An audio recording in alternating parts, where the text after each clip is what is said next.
back there. He and Jordan Spencer provide some different looks. That's what I look for today here on the special teams. Jim, what do you got? Well, it's that neutral zone everyone's talking about, the transition to the 1-2-2, and then how the Kings can build transition out of that formation. And deflects out of play. And of course, Jim Hiller behind the bench to start the season. Took over last year, and when he took over, the Kings had the best home record in the NHL basically the rest of the way. But obviously, we've touched on it. Everyone's touching on it. Sometimes you have to state the obvious. The biggest challenge right now for Jim Hiller and the coaching staff is finding how many players it will take to take Drew Doughty's ice time. The power play, the penalty kill, the 5-on-5, the shutdown, the breakouts, the energy in the locker room, the volume, all those types of things. It won't be one guy. It'll have to be a chance. Foggy ball handled by Dostal. So you have one-time shooters on both sides. So now Kempe looks like he's involved. Yes. More of a wrestling match. And it will be Hetherington this time, I believe. The Kings on the power play take the early lead here in Ontario. Ball tipped out to the blue line. Edmondson, right circle in the middle, and a one-timer is blocked as Thomas. Space there, but he put it right in his wheelhouse, allowing Akil Thomas to get it off his stick quick.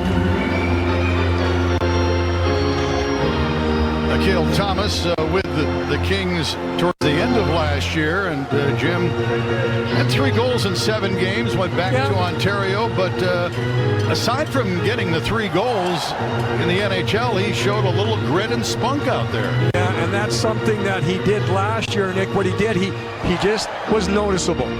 He was in a situation where he's the first man on the forecheck. He took the body, didn't overdo things, didn't get caught out of position, but still brought something that was noticeable every night. And Foggy involved with a couple of ducks. So after the play has stopped on a couple of occasions there in the first period in the Anaheim end, there have been some pushing, shoving, and gloves being dropped. 5 of his 6 shots have come via the power play. We'll get a look at this one. This one coming at even strength. Fagimo's got to find a way. He's got to find a way to get shots and also be able to finish. He's done it at the American Hockey League level. Nice job here defensively. The angle, Dostal gets out to the edge of the crease. Doesn't give him a lot to look at, but the first thing is getting the chances. Now he's got to finish. Yeah, again with Dostal there, you're right, Daryl. As a goaltender, he knew that he had pressure from a defenseman from the inside of the ice. So really, Fagimo couldn't really get to the inside, so just stay at home, get the angle cut. His shot is blocked down, and it's going to be a slashing call against the Kings. Wearing the A in the preseason game. Again, Drew Doughty does wear the A. The Kings may move that around this year. But Adrian gets a little bit behind. There's the swing into the hands. At the buzzer by David Riddick. So they trade goals in the opening period. LaFerriere for the Kings, and we are tied after 1 at 1. Nick, you mentioned the shots on goal, but really, and you mentioned it a couple times, Nick, in the first period, not many quality chances. Conservative play by both the Kings and the Ducks. So here in preseason game number 3 for both the Kings and the Ducks, we are squared at 1 apiece. Overs more than in the past. But what you touched on right there, Daryl, I think the Kings' forecheck wasn't really there last year. And there's a lot of reasons for that, but that will be one area, at least during maybe 3 or 4 times during a game, hem the other team in their own zone. Yeah, I think they'll be able to get that puck up the ice, and I think everybody's on the same page. I think because of the way they're structured in that neutral zone 1-2-2, they'll be able to turn it back and get the puck in deep, and guys will have speed underneath the play, Jim.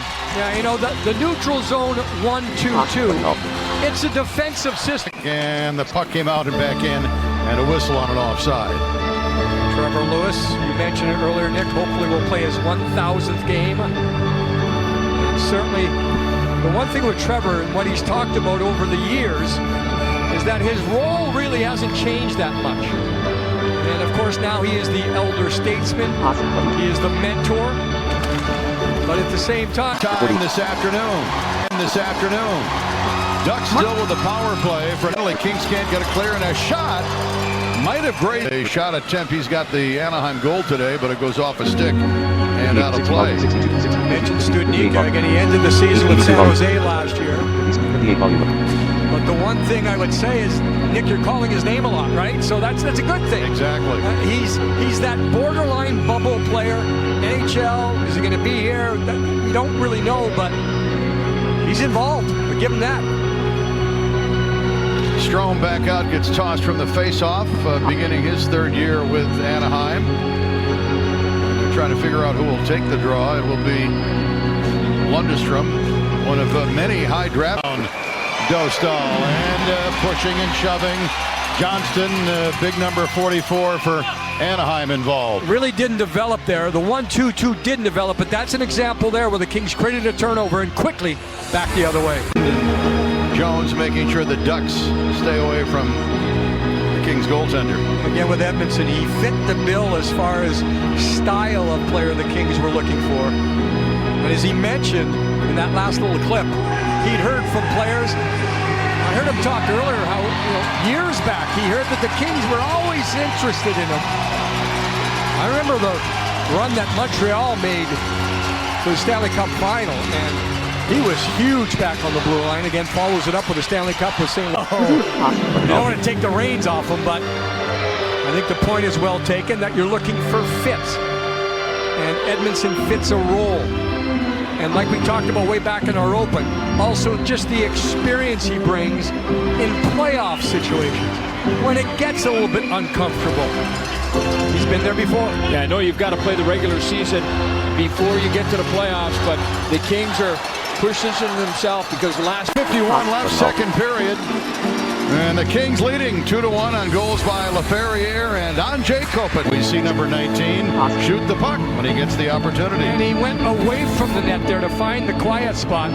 Here's the sizzle that Nick Nixon was talking about from Andrei Kopitar. You see the goaltender really didn't give Andrei that much. He was trying to be fine there, but Dostal comes across with a big blocker, big upper body. There's that last attempt by Foggymo. You can see he's well out above the top of the circles. You got to find your spots. He had the 43 goal. We haven't seen a lot of this in the second period. We saw a lot of this in the first period.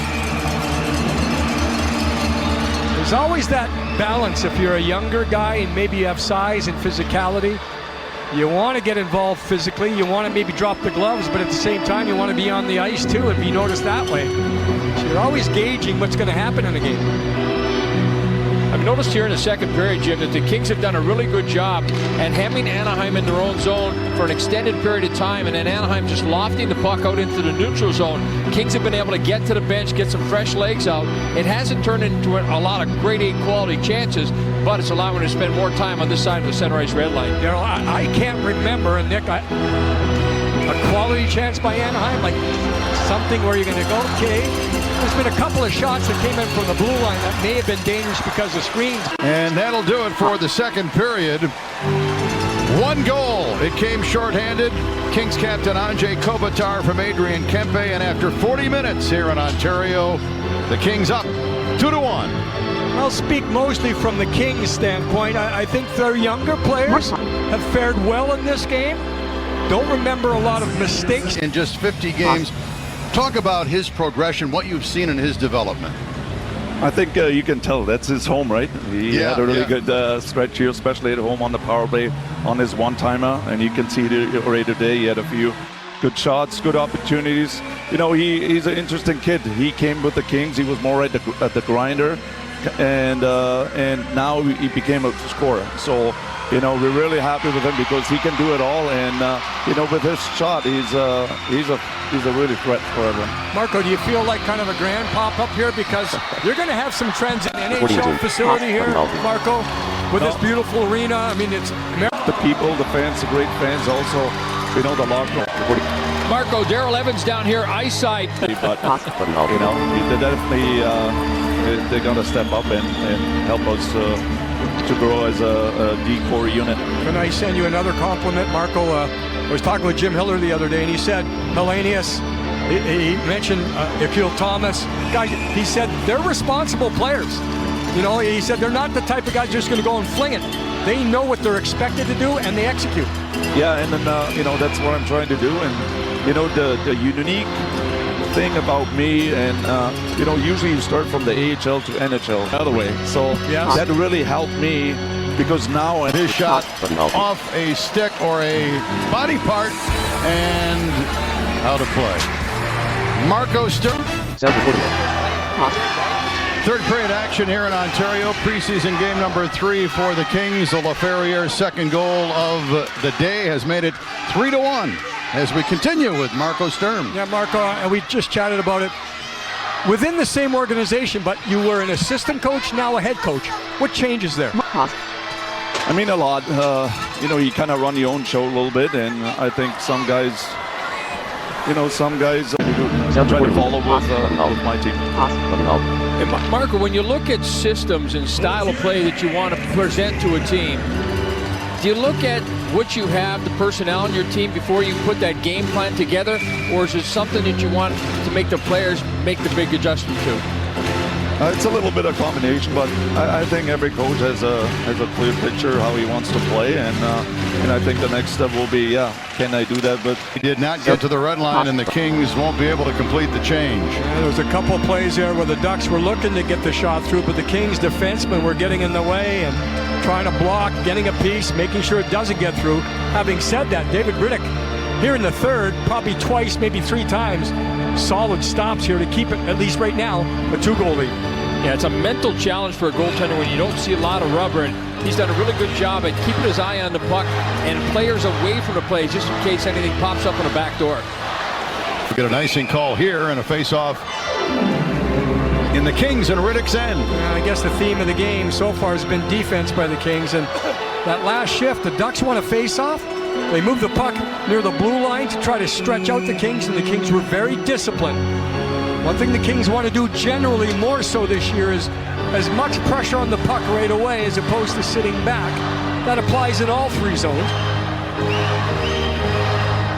Face off to the right of Riddick, and now we get the whistle.